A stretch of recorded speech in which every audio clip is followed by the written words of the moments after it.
Welcome to another Fireside Chat with Darren Hardy. In this Fireside, we're going to venture into some of the more strategic selling strategies that can significantly multiply your growth trajectory, or if you do them wrong, can cause you unending nightmare and maybe cost you your reputation and your business.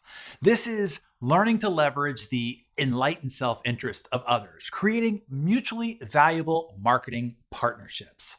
There are 5 types of strategic partners. Let me take you through them. First are promotion sponsors. The definition of a promotion sponsor is a company that supports the promotion of another for a shared result or a shared client. To identify who those might be for your business, ask yourself this question: who gains business if you gain business? You see, dental supply companies will help dental practices. They will supply them with equipment or technology or even practice management solutions or sales and marketing support, even extra samples and more. Why?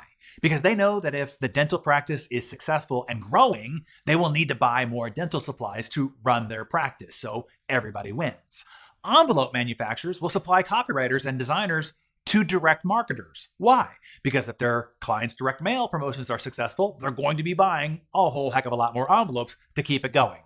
Everybody wins. When I ran Success, our printer would supply us with the free subscription cards to put inside the magazine. Those blowout cards that you get. Now, why would they do that? Because the more subscriptions that we gained, the more magazines we had to print with them. So everybody wins.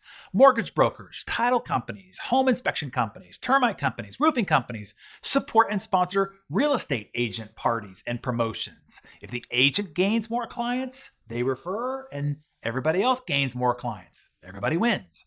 I'll give you a specific example. There is a company called FabFitFun, which is a millennial targeted subscription box type product that has beauty, fitness, fashion, and travel products inside the box, and they reach over 500,000 subscribers. FabFitFun partnered with Azul Beach Resort in Jamaica to offer a chance to win a trip to the luxury resort. So FabFitFun ran a big promotion with the opportunity to win a trip to this fabulous place. The resort received massive reach into a community of like-minded vacationers for free. And FabFitFun delivered that exceptional sweepstake to their subscribers, meaning the trip to Jamaica, for free. Everybody wins. Does that give you any ideas? Here's number 2, cross promotion. The definition of this is cooperative marketing by 2 or more companies of one another's products or brands. In the early 1970s, the Harley-Davidson brand was looking for some exposure, a way to get the attention on their brand and motorcycles. Well, instead of trying to do that themselves, which is very expensive and largely ineffective, as we've talked about before, they just looked around to see who already had a bunch of attention. And they saw this wacko guy who named himself Evel Knievel. This guy was so nuts that he attempted jumping cars, buses, and rivers with his motorcycle, that major networks started televising his stunts. And Evel, he had a problem. He kept crashing and thus ruining his motorcycles, which became very expensive for Mr. Evel. So Harley offered to help. They offered to supply Mr. Evel with all the bikes that he needed for his televised stunts, that to be more specific, as long as they would put a big fat Harley-Davidson logo, way larger than their actual logo, on commercial bikes on both sides of the fuel tank when he was performing his stunts. Evel got free bikes, and Harley got free, as in millions of dollars worth of advertising impression for free. Everybody won. You see movie studios partner with brands who have their target customer demographics, like Kung Fu Panda, the movie, partnered with McDonald's. McDonald's gave the movie massive exposure to their target audience, and McDonald's had a new novel reason for you to come in and eat their stuff. The Dark Knight did the same with Pizza Hut. The Pixar movie Inside Out did the same thing with Subway, and on and on. Everybody wins. So, for the first 2 partners, promo sponsors and cross-promotion partners, ask yourself, who has a vested interest in your growth? What promo efforts can you ask them to support? Who else is after the same client? What co-promotion can you run together? Number 3 is strategic alliances. This is when 2 or more businesses share resources for a mutually beneficial result. For instance, a gas station will have a Subway store inside it. They both share the traffic and become more valuable together than if they were each alone. Everybody wins. Barnes & Noble did the same thing with Starbucks. Over 1,000 licensed stores have been opened together since 1993. And this strategic alliance has been extremely valuable to both brands, maybe even life-saving to Barnes & Noble so far. One of the best strategic alliances of recent has been the one with Red Bull and GoPro. Red Bull, a lifestyle brand and now media company, is constantly looking and is in great need for extreme sports video content to keep their lifestyle vibes going. GoPro needed credibility and brand exposure and could never afford to pay for it. By partnering together, Red Bull's lifestyle brand was significantly expanded, and Red Bull made GoPro the de facto leader in their category. Everybody won big. You saw Uber and Spotify do the same. Of course, the biggest strategic alliance in history is probably IBM, Microsoft, and Intel. That alliance allowed them to grow and control 80% of the personal computer market, produce more than $1 trillion in wealth, and change the lives of every person on the planet. What people forget is Apple had previously controlled the market, owning 90% of the personal computer market, but they refused to strategically partner with other companies and saw their market ownership drop from 90% to 10%. It's one of the biggest mistakes in the history of Apple. Of course, they learned their lesson, and it later became one of their key strategies to make the iPod and the iPhone successful.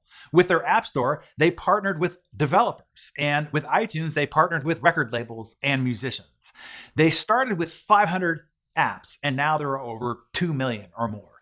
iTunes signed up 10 million accounts in just 6 months, and now there's more than 800 million. So yeah, it's a good thing they changed their strategy.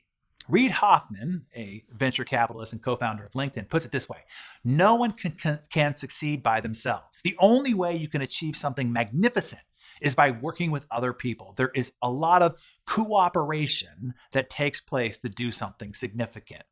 Here are the questions to ask yourself to take advantage of strategic alliances. Who has a following of your target client already? Who would want access to your target client base? What would be a mutually beneficial marketing relationship? And then next are joint ventures. Here's the definition: two or more businesses who pool their resources to create a completely separate business entity.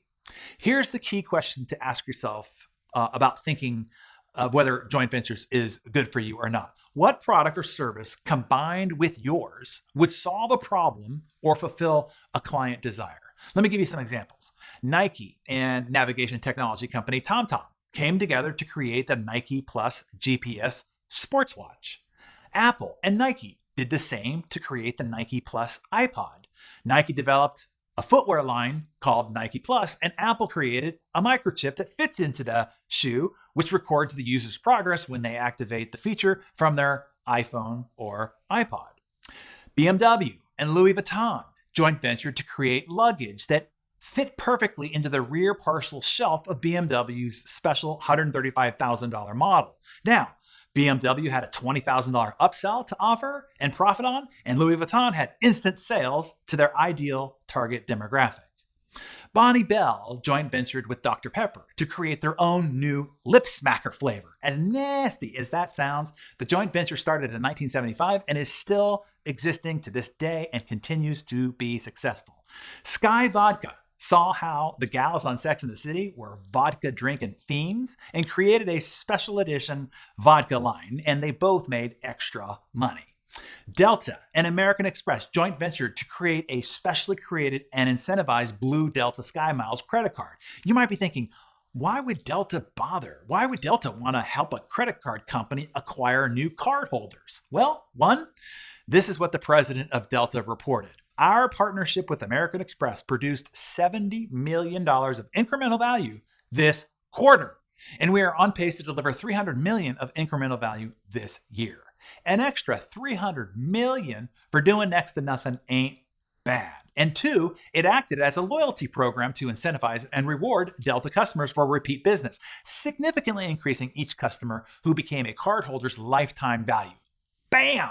Everybody wins. And now you know why the airlines pitch you so hard about their credit card offering while they have you captive inside their tube, as annoying as that is. So, with regard to joint ventures, ask yourself, who serves the same client profile as you do? Like BMW and Louis Vuitton?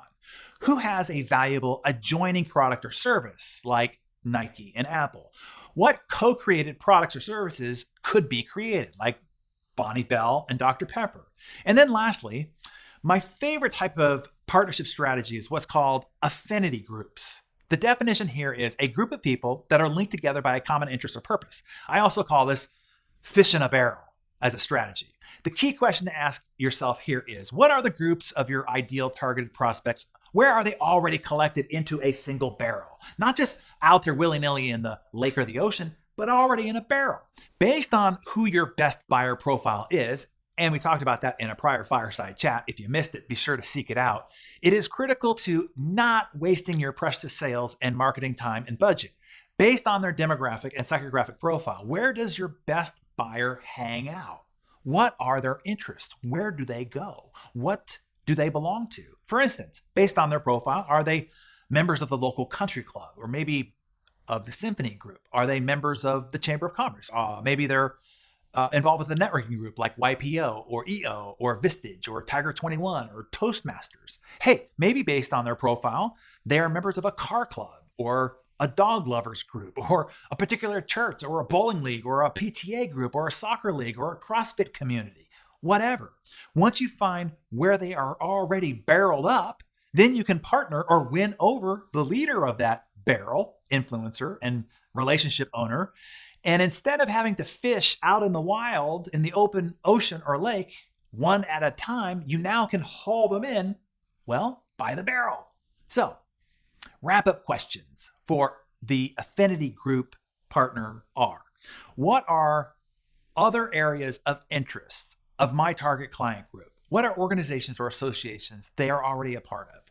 Who are the main influencers of those groups? I'm telling you, this strategy I've used in almost every one of the businesses that I built. Businesses in industries I had never been involved in before, where I had no prior experience or relationships. But because I found where the barrels of clients and customers were already assembled, I was able to get exponentially faster and bigger results than others in the same space. So I'm telling you, it works big time. Now, I cover more details of these strategies and a whole heck of a lot more inside the eFastPass program and at my business masterclass that's called the High Performance Forum. Of course, I'm just giving you the very tip of the iceberg here in these quick sessions that I'm giving to you for free. Just imagine what's beneath the surface in my actual paid for training programs. I hope you're getting just a clue here in these fireside chats together. If you want the full iceberg, then choose to go deeper. And I hope to see you then, because together we cannot fail.